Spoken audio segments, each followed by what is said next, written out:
Your host, research specialist Mae Brussell. Okay, I'm a little breathless. The news is coming out so fast. It's hard to know what is top in priority for these 45 minutes to share with you, because there's so many names and people. You have to understand the way power merges. The basis of my predictions or my statements is 9 years research into the political assassination of President John Kennedy. Who killed him? I read the 26 volumes of the Warren Commission hearings and broke down, by cross-filing those documents in the way I did, I broke down the entire method which the intelligence operation works in the United States, and worked researching the political assassination of Martin Luther King, Malcolm X, and Medgar Evers, and Robert Kennedy. And so here we are at the Watergate. We're going to cover a full cycle in your lifetimes, you people that are listening. The full cycle is going to go from the Watergate to Dallas, as stated in that article I did in The Realist. The paper this morning, the San Jose Mercury, had an article, "Nixon May Quit in the Scandal Wake." The newspaper group had a convention in Washington this last weekend. Paul Krasner, editor of The Realist, was there, and nothing was said except the Watergate. Everyone talked about the Watergate. That was the news of Washington, D.C. The consensus is there's no way for Nixon to remain president of the United States. 2 years ago, in 1970, I sent a letter. It was Christmas time, and I didn't feel like sending a Christmas card to my friends. I was very depressed. I was as depressed as Richard Nixon is right now, for the reason that this country was going downhill into a police state, a fascist state. And instead of sending Christmas cards, I wrote a small newspaper, which was 8 pages long, dated January 1970. It said, "Happy New Year," and I decided I would put my heart into what I thought was coming out in the nation. And I sent a little newspaper on political assassinations in 1970. There was a column for Richard Nixon, telling him what his life would be like in the future. I'm going to quote that little paper I did then in a minute. There was one about coup d'etat and the overthrowing of the government for the elite bureaucrat who thinks he's very secure. There was a letter blasting all government commissions because the structure of the past ones had been so phony and contrived, or most of them. There was a message to Senator Edward Kennedy. It was just before his Chappaquiddick dunking, which was to follow in the summer. "Is there a Democratic Party?" I asked. And then there was a message for the Jews, one for the blacks, one for the news media. And I broke down the intelligence operations, one for the hippies, how that they'd be infiltrated, and the intelligence agents would come down on them. And there was one on strange couples, like Governor Claude Kirk of Florida with Ronald Reagan of California, and Spiro Agnew with Robert Lally of the FBI, and Svetlana Stalin working with Marina Oswald, and Pope Paul VI and H.L. Hunt. The little message I had to Richard Nixon in those days was based upon a remark from New York correspondent, New York Times, C. Sulzberger, who said that the first order of business in 1970, when the Congress reconvened, was to clear the U.S. name. He said, in quotes, "The London Times saying that America is in an unhealthy situation that can bring nothing but harm to both the U.S. and their allies," that the country was coming apart. And they said that the United States had to some way get itself together in the eyes of the world, and this was in 1970. And I wrote to Richard Nixon, and I said the only way to get this country together is to weed out all the people doing assassinations, knowing political assassinations, planning assassinations, who are high up in government positions. And what I said in this letter was, if persons knowing these assassinations or planning those assassinations have high positions in government, and if you do not dance to their tunes, you will join the company of those already murdered. There is no way out of this one, Richard Nixon. Who ever dreamt, after playing all their rules, it could end in this way? I predicted that Nixon would be assassinated, and this espionage squad that was assembled in the White House was about to create martial law and assassinate Richard Nixon. The assassination plans were called off, but Mr. Nixon will be discredited enough to not remain president of the United States. But they don't have to kill him or declare martial law. What has happened since we met last week? Just 1 week since we were together at KLRB. The president has called in General Haig to take over the White House. He's under house arrest, actually. If you study the overthrow of Greece, which I have done, And I'm going into that further in a few minutes. The Greek military junta was possible because they took faceless generals with no background to work their way up into the system that overrode all the faceless colonels, rather, that overrode all the generals and the established conservatives in the community and had replaced them with an intelligence agency. Everyone in every department were intelligence agents that were in key positions. And this was what you're seeing in Washington today because they were ready for the martial law between the time of the nomination and the election in '72. Haig jumped over 243 senior offices. He comes right out of the intelligence system of the Pentagon. We're working at a time to get rid of espionage agents, and what you have is super cop guarding the president's door. And I think if you have a pencil, get one and write this down and write to people in Congress now. Write to Sam Ervin. I'm going to give you about 4 places to write during this program.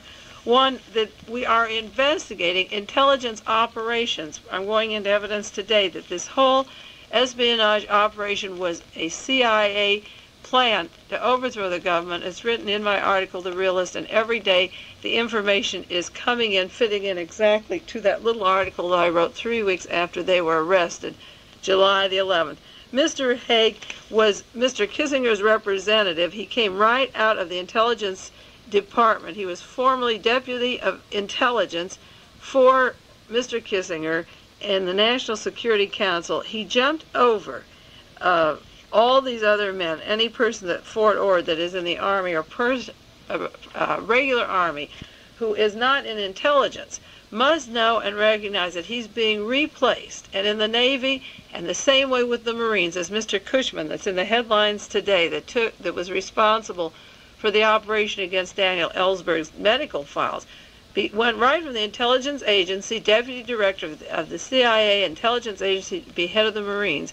Every person serving the Army, the Navy, the Air Force, the Marines, the traditional West Point graduate, or the person who has worked his way up, is passed over while the military junta stands ready to take over. Mr. Haig is 243 below any senior officers, and he is replaced to be by Mr. Kissinger's side. And then when the president gets in trouble, whether we had declared martial law, which we're going into now because Washington's in a complete state of crisis, everything's at a standstill there. And if it's in a standstill, be careful, because then your intelligence agencies take over fully. Mr. Haig is standing there. The president is actually under house arrest. The belongings of Mr. Haldeman Ehrlichman are guarded by these men, police agents. They destroyed all the other things we can't see, or carted them away and locked them. They're forging the Pentagon Papers. They're rewriting history. If you want this kind of a government, if you don't want it, resist. And I'm going on to John Connally. I'm going into Agnew. I'm going to talk about resistance before things get too heavy in this country. I'm speaking mainly to a group of young people. The older politicians, the Democrats, the Republicans, have compromised themselves. They've sat by, watched these murders take place. We're talking about a resistance of the minorities, blacks, Chicanos, prisoners, youth, people who care about life and human beings are going to have to form a resistance, because Mr. Nixon has done nothing since his speech but to make us into more martial law. He's not going to let anybody testify against him. The rules are coming down tighter. And he was airlifted once more down to the Bahamas, where the big boys operate. We talked about it last week, to get his briefing. John Connally's in the White House today. He made a fancy switch. Nobody should allow John Connally in this position until the archives are open on the killing of President John Kennedy. Even though he was shot in the car, and a lot of people ask me on radio programs, wasn't he innocent, or he wouldn't have sat in the car that day. He never expected to be shot. He said, "My goodness, they shot us all." That was the first thing he said. John Connally's payoff for being quiet about Dallas, I always said, would become the President of the United States. He's groomed for it. He's ready for it. He's in the White House as we talk right now. Now, John Connally said the American people have gone so far left that he has to bring the country together. He thought John Kennedy was so far left that it should be brought together, that Kennedy should be killed, and therefore we'd be back on the right track. The relationship of Nixon, Connally, and Lyndon Johnson is historically one of being one party, always together, aware of the John Kennedy assassination, holding the power together, and they're right in there. Lyndon has gone his way now, but the others are all in as a team, working as a team.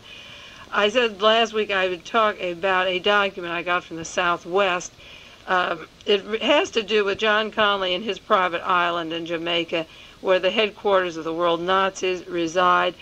And the breakdown for the political assassinations is, I'm going to give you a very quick outline because we have so much to cover. But to understand the assassinations, because we may be going under, and if we have a martial law or a stoppage of information flowing, which we could have, you can keep this in your head and remember you heard it. A man up in Montreal, Canada, planned all of these political assassinations, and he worked under Division 5 of the FBI, and it was a fascist cabal using the Nazis and the fascists from Germany, from England, and the United States that met down in Jamaica. And the funding for this group is called Permindex, a Swiss corporation. If you read Jack Anderson last week, Herbert Kalmbach, President Nixon's private attorney, has a $1 million secret slush fund. Then part of this was alleged to be taken to the Credit Suisse over in Geneva through an agent that he mentioned in the newspaper this week. This Swiss corporation was moved to South Africa when a book, Farewell America, came out and exposed some of it.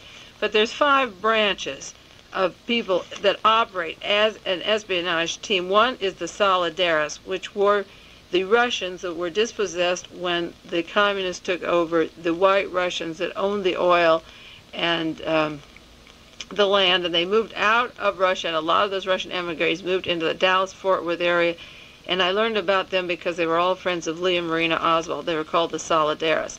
The second branch of Permindex was the American Council of Christian Churches, and this has to do with men that are dressed like missionaries that are actually trained assassins. The funding of the money to these espionage groups comes from a lot of extreme right-wing churches, and it is a cover for espionage activity. The third group is the Free Cuba Committee, which involves the Anacastro people that are involved in the Watergate and Nixon's friends down in Florida, Bebe Reboza, and the whole element that's being written up. It was written up in Sundance magazine and many articles on the Cuban community. Then there's the syndicate, which is the fourth branch, and that involves the mafia and organized crime, the going from Vegas to California, down through Arizona, into Miami, particularly into the Bahamas, and the security divisions of the space agencies of NASA.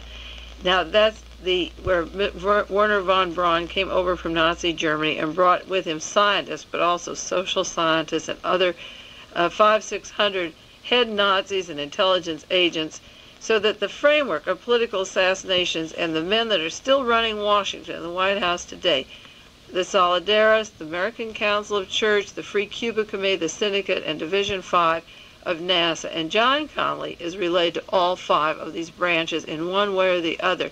His holdings down in the Bahamas and the Cuban community there, he's been mentioned in many articles.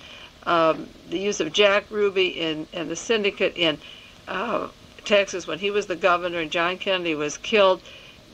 John Connally, who's with the president today, is related to all 5 branches of this fascist cabal. And it's very important now that we see how Howard Hunt has admitted doctoring the Pentagon Papers, lying about John Kennedy and his role in killing DM, and you see an espionage operation open in front of you. It's important, very important, to write to Washington and say, we want General Haig out and we want John Connally out.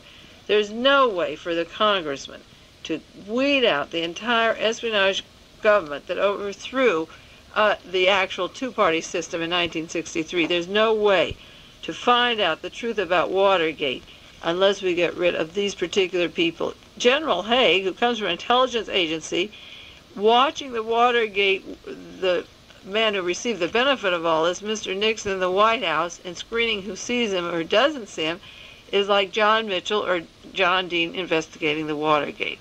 It's so extensive, the intelligence operation, that how can an intelligence general of Mr. Kissinger's be guarding the door to the presidency? There were two articles in the paper this week about the intelligence operations. One is that when Howard Hunt's desk was opened up and John Dean took the equipment, it was kept secret all this time.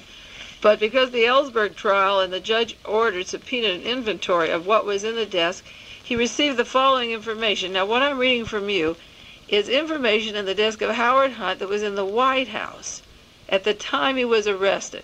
Now, if Mr. Hunt was trying to work on the Pentagon Papers to see what should not be classified or should be declassified, he doesn't need all the equipment of an operational agent.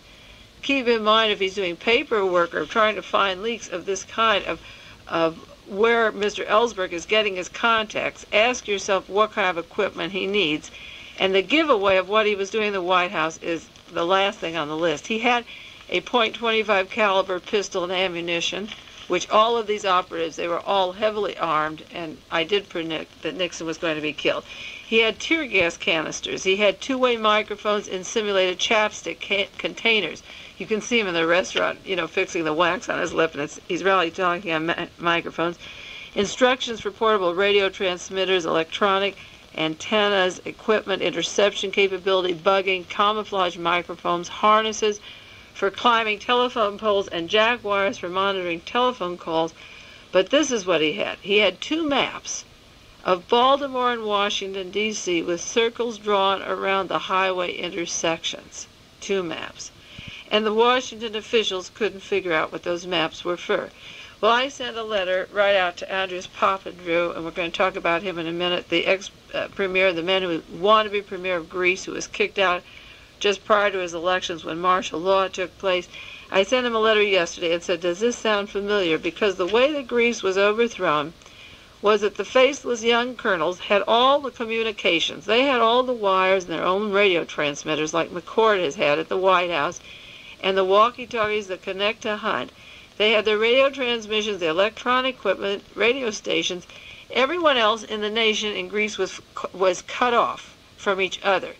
And then they had the tanks. They figured if they have the communication in the tanks, and they guarded the main arteries of the streets. And that was the way the military junta took over Greece in a palace coup within 24 hours. And in Dallas, Texas, when Lee Harvey Oswald was arrested, there were some maps in his possession. And the police, the news media said, oh, here's maps with these street intersections, and also the depository circled, and where he worked circled, and they said, see, he's been planning this for a long time. And so the cover story was that Oswald had set a lair to kill President Kennedy. Later, Ruth Paine, the woman that Lee Harvey Oswald's wife lived with and that he visited frequently, admitted that she had circled the maps, and the getaway was very important with the radio transmitters and the cars that got out of Dallas the day that Kennedy was killed. There were radio calls and diversion areas when Martin Luther King was killed in Memphis, Tennessee. The radio is very important to all of these assassinations, and it's important to mark off certain streets and let certain cars get through and block other cars. So Howard Hunt could not just have been working on the Pentagon Papers when he has maps of Maryland and Washington, D.C. with intersections blocked off. The morning paper has an article about the Marine General, Mr. General Robert Cushman, Jr., the commandant of the entire Marine Corps, helping with the espionage operations. But it's very important to know that he not only helped with it, but this article reveals that in the White House, Hunt and Liddy, who were supposed to be plumbers, finding out leaks on what Ellsberg were doing, actually had the most expensive electronic equipment that plugged into the intelligence agencies, all intelligence agencies in the United States. The San Francisco Chronicle said that the CIA dealt directly with them and helped them with their clandestine operations inside the United States. They had this dirty tricks department and safe houses that were provided. Howard Hunt set extra houses where they would run to, after their operations, where they changed clothes and put on their disguises. The CIA connection was initiated by Hunt. This is at San Francisco Chronicle today, who had instant telephone communications with that agency and other intelligence agency offices through a highly secured scrambler telephone that he and Liddy ordered installed in their quarters at the executive office building next to the White House. Now, this is the men They refer to them as the plumbers, but I keep going back to the article in the Realist that I wrote that these men were going to create martial law, and they were hiring provocateurs for the conventions in order to round up the radicals. This is the team who had the road maps, the guns, the wire cutters, the microphones, and many, many more things that you're reading about in the news this week.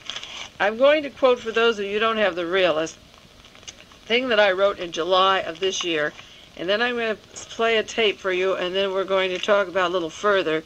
In July, when the three men were arrested at the Watergate Hotel, I said that 1972 was the most important year in American history because provisions were made to eliminate the Constitution, and the new version of the democratic rights resembled only a fascist dictatorship, that there would be a new cabinet designed by Roy Ash of Litton Industries to trim away all departments except Defense, Treasury, State Department, and Justice, and that the same people that put Hitler into power revived fascism in Greece, and that they wanted Spiro Agnew as the president.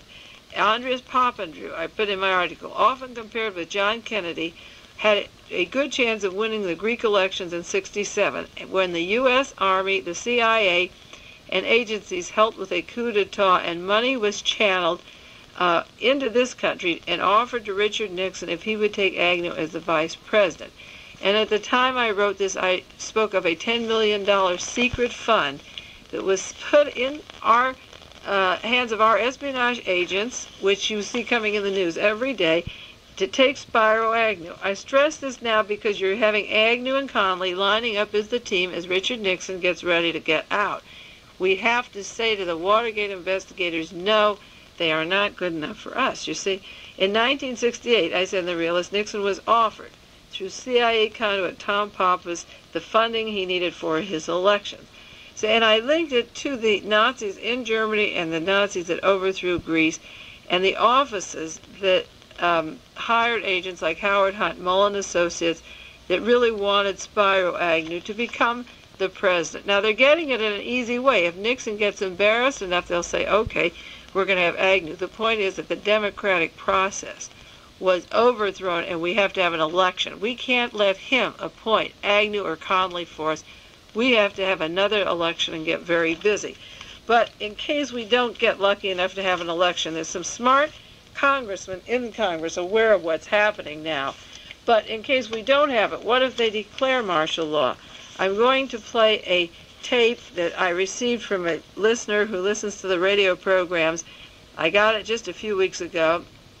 It's a tape of Andrea Papandreou that was made a year after the Greek military junta had been overthrown. It was taken from a radio station in Stockholm, Sweden, where he was living, and he was pleading for the world to respond and overthrow the military junta that had taken over that country. Now, because I feel that my listeners are fully aware, the ones that have followed this show for many, many, many weeks, of the possibilities of a military junta, you have to think in terms of resistance and alternatives, because I've said that we have been at war for a long time, a civil war in this country, and a war is a bloody game, and the team doesn't give up that easy. So I'm going to play the Papandreou tape where he talks about Spiro Agnew, the need for youth to resist. The older people, they already have them blackmailed and compromised, and the youth, the ones that are not political today, are not marked yet. So listen carefully, and we'll play this, and then I'll comment on a minute. This is Andrei Papandreou speaking in Stockholm in 1968. It is quite clear, furthermore, that this is a first phase, that there will be more phases in the active resistance of the Greek people against the regime. The desire of the junta to present this as an isolated event, of course, can be understood, for they have claimed heretofore that even though the Greek economy may not be doing well, even though the people may not be with the junta, at least they had offered something to the Greeks. They had offered them peace, law, and order. It is not true. But with all these arrests, not only the arrests last week, but during last year, can there be a really effective resistance organization left in Greece? It is a very good question. In fact, most of the political leaders of the past have been incapacitated, or they are known and the movements are followed, or they have been arrested, they are in jails or in concentration camps.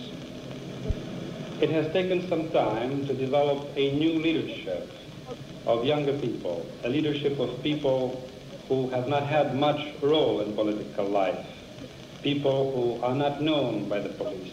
And this explains in part why the resistance effort has been a bit delayed in its outer indications. But by now we can say that there exists a deep and wide network of resistance in Greece, of people that are not known by the junta, nor by the police authorities, who will be able to strike hard and to make it quite clear to the junta that the Greek people want their freedom and will fight for it no matter what the cost. I, in my travels throughout the Western world, have tried to carry the message to the leaders of government, to the heads of parties, to the countries of the West, that the Greek people had used a lot of wisdom in not engaging immediately in active resistance, which is so costly to a nation. That they wanted to hope that the West, and especially the key countries of the Western Alliance, the Atlantic Alliance, the United States, Great Britain, West Germany, France, would take a clear stand condemning the regime in Greece and isolating it morally, economically, and politically, and militarily. Those warnings have not been heeded. There has been a tendency on the part of governments, and especially of operatives of the United States government, to think that resistance in Greece was not likely to take place. I hope that this first explosion in Greece in a long time will be an adequate warning. We hope so. If not, there will be in for many more surprises. There's not only relations with governments, but also with foreign big companies which are investing in Greece. Yes, it is so. It is a pity that big international firms consider that a military regime which has been imposed against the will of a people can provide them good business. And there have been some very sad cases. One of them is Litton, an American firm. The other one is Esso Pappas, a firm which has played even an important role in nominating the Republican vice president for 1968, the elections of 68, a Greek by the name of Agnew. We shall disclose before long the manner in which the Greek junta paid in Nixon's campaign fund on the condition that Agnew be vice president. We shall be able to produce evidence. And I would not be saying this today unless I could. In a very real sense, the Republican vice presidential candidate in the United States is an appointee of Colonel Papadopoulos. And I may hint one thing. The colonel signed an agreement with Esso for the importation of crude oil in Greece to the tune of $400 million, beyond the needs of the Greek economy, and at prices far above international prices, so that there would be provided a fund, a lobby fund in the United States for all kinds of malicious purposes. I think this should be of an interest to the American people as well. It is an interesting aspect of the way in which governments are made in some Western countries. And I should like also to mention that Hi. Okay, I think we'll take...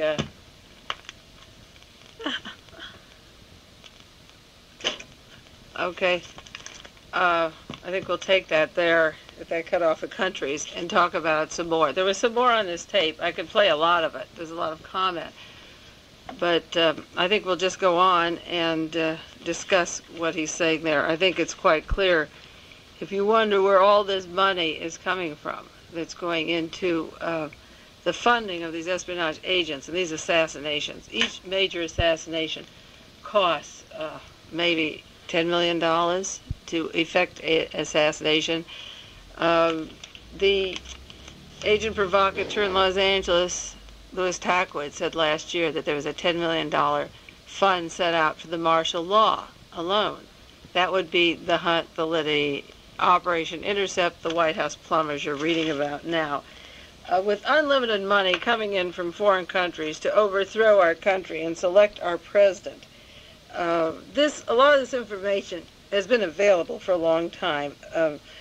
Jack Anderson used to write about it, but nobody wanted to open up the archives and find out just why we had to take Spiro Agnew as our vice president, why Greece, or a known fascist country, or a Nazi country, a military dictatorship, has to dictate to us. We have a lot of people in America that are brought up and educated in America much finer than Spiro Agnew, and why do those particular interests that are against everything the United States stands for, why do they have the last say to select the President of the United States? And since when do you buy the President of the United States, and how do you buy him? And that's what all this espionage money, people think the Watergate means that 5 men were caught taking letters out of the Democratic offices at the Watergate Hotel, where the headquarters were, that they went in there and were reading their mail and listening to their telephone conversations. This was an entire espionage operation against every department in the United States, with agents placed in the outside the military, in the Department of Agriculture, everywhere, you name it. I have a list of 30 different agencies where these operatives are very firmly entrenched and have to all be weeded out.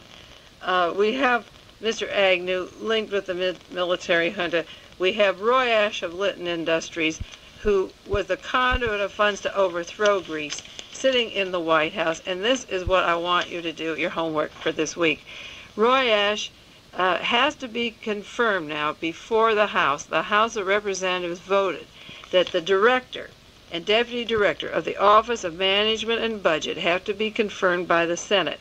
Now, who are these two men, the deputy director and the director of the Office of Management and Budget? Have you ever heard of it? Do you know what it is? We had a cabinet with all different departments. You can run them down.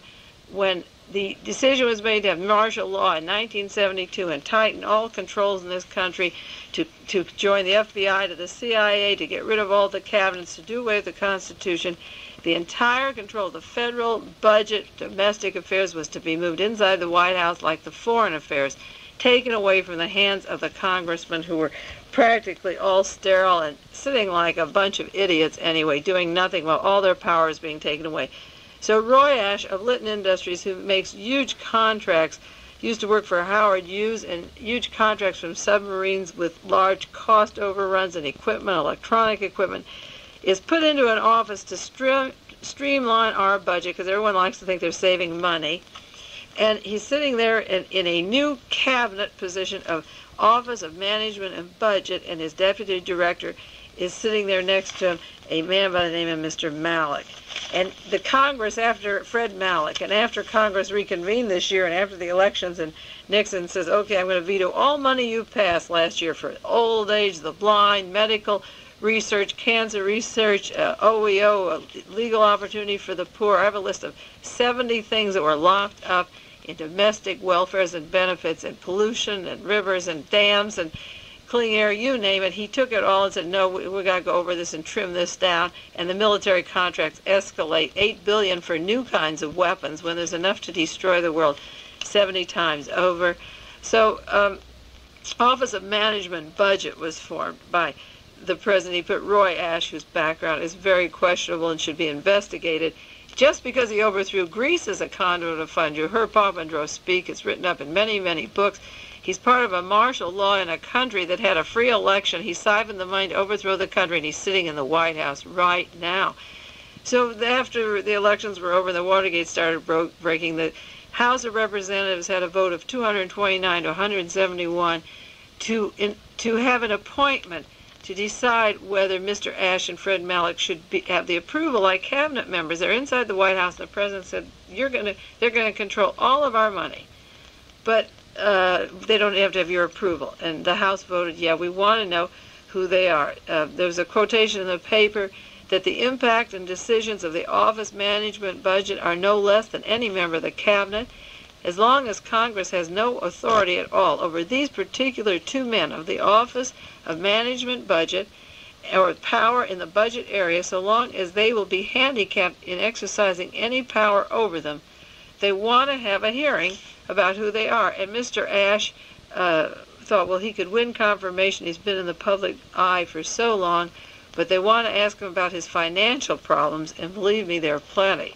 So it's going before the Senate, and I want you to write to the Senate and about Roy Ashe and Fred Malek. Now, the name Malek you don't know very much. You're reading the name of Ehrlichman, John Ehrlichman, super spy agent, espionage agent in the White House. He is the in charge of domestic affairs who works with Roy Ashe and Fred Malek. Again, who are these faceless people that come in, and after the elections and the Watergate thing was stirring, they had Spiro Agnew out in Palm Springs at the time of the Bob Hope, where the Teamsters were meeting and the Mafia and Richard Nixon's airplane, and that group was handled. They had Agnew there, but in the White House they have Roy Ashe of Litton Industries. And Roy Ashe, at one time, he worked for Howard Hughes, and he took $43 million off the books of Howard Hughes, never accounted for, to start, and he started Litton Industries, and we don't know if we paid that money or if we have an investment in Litton ourselves. We know a lot about Roy Ashe. Who's Fred Malek? Fred Malek would be the assistant deputy director of the Office of Management Budget, and you probably never heard his name. He's known in Washington as the Hatchet Man. He's the same ilk and fabric as Haldeman and Ehrlichman, intelligent agent from Green Berets. He's in charge of the graduate of West Point. He went to West Point. I'll give you his background. And he went into the Green Berets in the Army. He went to Harvard Business School like Roy Ashe. Roy Ashe never graduated from college, but he went to Harvard Business and then went right out to Howard Hughes. They went from the military service, these men, to a particular clique at Harvard Business, then to California to an organization called McKinsey & Company Management Consultant Firm. I wonder if that's a dummy front. I haven't done any research on that yet as a dummy front for espionage agency, but I certainly will look it up for my next article, because I was right about McCord Associates being a dummy front. McKinsey & Company Management Consultant Firm in Los Angeles. He then went to a tool company where he made tools in South Carolina and was a multimillionaire several times over by the time he was 30. Now that's very interesting, to get out of the service in his 20s, to be in the Green Berets, go to Harvard, be a management consultant, go to South Carolina and have very many $1 million by the time you're 30 years old. At which time he comes to the White House, where they're very impressed. His background is, he quotes, non-political, typical of espionage agents. They're not necessarily Republicans or Democrats. John Mitchell wasn't registered one or the other at the time he met Richard Nixon. They are independents, in quotes, independents. He's non-political, Mr. Malek. His description is this: he's the hatchet man. He comes in and fires anybody in a heartless way, similar to those faceless men in Greece, and they're proud of the way he does it. He has the reputation of going in when Mr. Hickel from the Department of Interior was fired. He went in the next day, and on one day's notice, he can say, "You're fired." The quotations about him say he doesn't allow himself to think about any guy or the kids or the wife crying or anything. He's good because he doesn't dwell on such matters. He can handle the job. He's our hatchet man. These are quotations from the Washington Post. He's known as tactless, ruthless, lack of emotion or concern for co-workers, victims, or beneficiaries. He's the one who's going to take care of our domestic needs of youth, hippie, black, minority, Chicano, American Indians, and middle America, retired or otherwise, or anyone who doesn't approve of the fascist administration like Mr. Hickel did not approve. He was opposing ideas that were put up for Alaska with Richard Nixon. Out you go. Your whole staff goes out. Malek is a hatchet man. They said, in quotations and articles, said, "I've never seen him demonstrate a good substantive understanding of what the consequences of his acts will have on people. Now, this isn't a military man taking over Vietnam like our people did with a genocidal war and napalming and burning people together. This is domestic policy. Everything with him is systems, planning, operation, analysis. People are tools of business. This is his friend saying. This is an interview. What is Malik like? People are tools of business. His friends describe him as meticulous, controlled, quiet, persistent, organized, surgical, purposeful, efficient, and ambitious. If this isn't the outline of a Nazi kind of operation, I don't know what is. He would sit in every day with health, education, and welfare, every morning with Henry Kissinger, whose man Mr. Haig guards at White House, with Mr. Ehrlichman and Haldeman. He came in through Mr. Haldeman. And as I say, when Walter Hickel was fired, the Interior Secretary, out went his whole staff one day. Out you go. This Malik is the one who ordered an FBI investigation on Daniel Shore when he was talking about the White House. And when they found out that he was being bugged or followed, they said, well, we wanted to consider an appointment for environment. These are straight espionage agents. We may as well call them what they are. I've been saying it for 9 years and 2 years on the radio, KLRB. I'll give you the descriptions of these people so you recognize them. Another job he has in the White House, Mr. Malik, is to see that the administration policies are carried out in every agency. In other words, in domestic policy, he's to go to every agency. So let's give a sample of Mr. Fred Malik working with the Department of Agriculture. He goes over to see Mr. Butts under the Department of Agriculture, who's making all these wheat deals. He bumps into Mr. Steve King. Now, Steve King is an ex-FBI man who was out at the hotel with Martha Mitchell at the time she called Helen Thomas. He's been promoted to assistant under the Department of Agriculture in charge of hiring over there. He helps weed out requests and transfers and handles the employees and applications from the outside. This is our Department of Agriculture, Domestic Affairs Department. So Mr. Malik visits co-agent Steve King. Steve King could forcibly inject Martha Mitchell, hold her down, silence her, put her to sleep, call secret police. He was not under house arrest. The hotel where they were staying had no responsibility. Former FBI came in. It's a whole private secret army of ex-FBI men like this Wackenhut Corporation in Florida. They call in their whole team. The FBI says, we didn't inject her. We didn't throw her hand through the window. The hotel says, we didn't do it. The private police says, we did it, and they're not arrested for it. Not only are they not arrested, but he is in charge of the Department of Agriculture under Secretary Earl Butts. So when Mr. Malik goes to see the policies that are carried out in the Agriculture Department, he shakes hands with Steve King, co-agent. This is how deep the Watergate's going. The stuff that's happening today with Hunt, Colson, Liddy, you can read, but I'd like to spend our time each week on new names and tell you to write to Congress and talk about that. This particular Mr. Steve King, before he went out to guard Martha Mitchell in California for that weekend, his job in the Senate, this is what his job in Washington was, and see what this sounds like. This is from the Washington Post. His job was an intelligent agent for and part of a police force, and in the Senate he worked, they said he was a Senate Government Operations Subcommittee on Permanent Investigations. I mean, if this isn't out of Orwell or 1984, Steve King's job was the Senate Government Operations Subcommittee on Permanent Investigations. You see, Mr. Fred LaRue, who's going to be indicted at the Watergate for handing out espionage money, was at the White House for 3 years, had no salary. He was the liaison of John Mitchell to the White House, from the Justice Department to the White House. Who paid his salary? Was it that Greek military junta we heard about? Were these part of these 44 million or 400 million it was to coming into this country? The Watergate's going to go on for many, many years unless the president calls it halt and brings in Agnew and Connolly. But the names to watch in the news now are Roy Ash, Fred Malik. Write to Congress about them, Connolly and Agnew. Do something about these people. I sound a little upset because I see the best possible world of these people being exposed and crumbling now if the people outside respond accordingly. And I could see a military junta where the president says, we've gone too far, the country is divided, I'll step down like Lyndon Johnson did in '68 in the interest of the country, thereby not being tried for a few alleged assassinations I'd like to see him account for. He'd be very noble by stepping down on the guise of saving the country. Everybody's demanding the truth, and impeachment is about to proceed, or it's been suggested. It was turned down today when Bal Abzug brought it up, but people are waiting for the proper moment.